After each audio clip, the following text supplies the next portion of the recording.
Revanth Reddy failure ముఖ్యమంత్రి. విద్యార్థులు రోడ్డెక్కినా చలనం లేదు. పురుగుల అన్నంతో విద్యార్థులకు నరకం. పాలమాకుల కస్తూర్బా విద్యాలయం సందర్శన. ఎమ్మెల్యే సబితాతో కలిసి హరీష్ విమర్శలు. నిన్న హరీష్ రావు అండ్ సబితా ఇంద్రారెడ్డి గారు గత ప్రభుత్వంలో విద్యాశాఖ మంత్రి ఉన్నారు. ఆవిడ సబితా ఇంద్రారెడ్డి గారు కలిసి ఈ గురుకుల విద్యాలయాలు సందర్శించడం జరిగింది. సో గురుకుల విద్యాలయాల్ని గతంలో పటిష్టం చేశారు. ఇక్కడ ఉన్న ప్రాబ్లం ఏంటంటే గతంలో ఉన్న కాంట్రాక్టర్స్ ఇప్పుడు ఏదైతే 8 నెలల నుంచి కొత్త ప్రభుత్వం వచ్చిన తర్వాత నుంచి వాళ్ళకి ఫుడ్కి సంబంధించిన బిల్స్ క్లియర్ చేయట్లేదు. ఏదైతే గురుకులాలకు రేషన్ ఉంటుందో ఆ రేషన్ సప్లై చేయట్లేదు. ఆ రేషన్కి సంబంధించిన డబ్బులు ఇవ్వట్లేదు.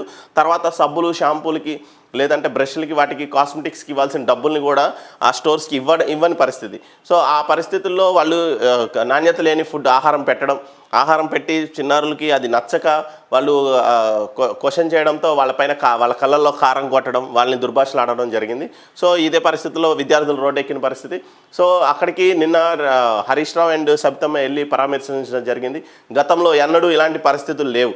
ఇప్పుడు సీఎం రేవంత్ రెడ్డి సీఎం హోదాలో ఉండి విద్యాశాఖని మానిటర్ చేస్తున్నారంటే చాలా గొప్పగా ఉంటుంది అనుకున్నాం.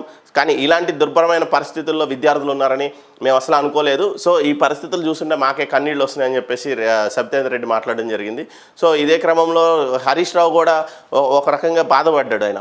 ఎందుకంటే గతంలో మేము చిన్న తప్పులు చేస్తుండొచ్చు కానీ మరి ఇంత దారుణంగా చిన్నపిల్లల్ని ఏడిపించి బాధ పెట్టే పరిస్థితుల్లో లేవు.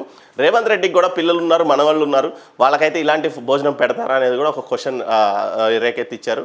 సో నిన్న అక్కడ కొంచెం వాళ్ళు వెళ్ళి పరామర్శించడం ద్వారా రాష్ట్రంలో ఒక ఇదైతే వచ్చింది. ఎందుకంటే గురుకులాల పైన మనం కూడా గత నెల రోజుల నుంచి చెప్తా వచ్చాం.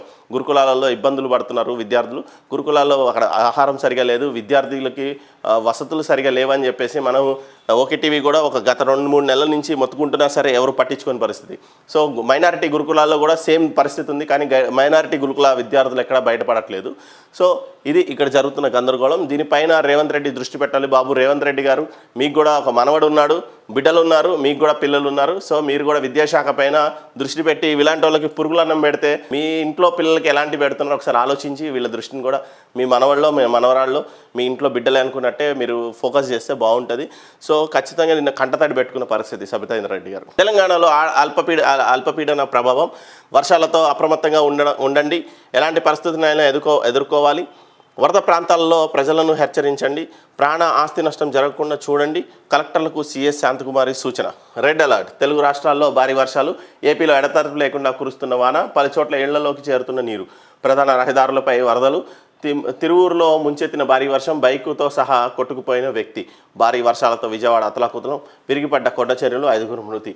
అధికారులను ప్రస్తుతం అప్రమత్తం చేసిన ప్రభుత్వం.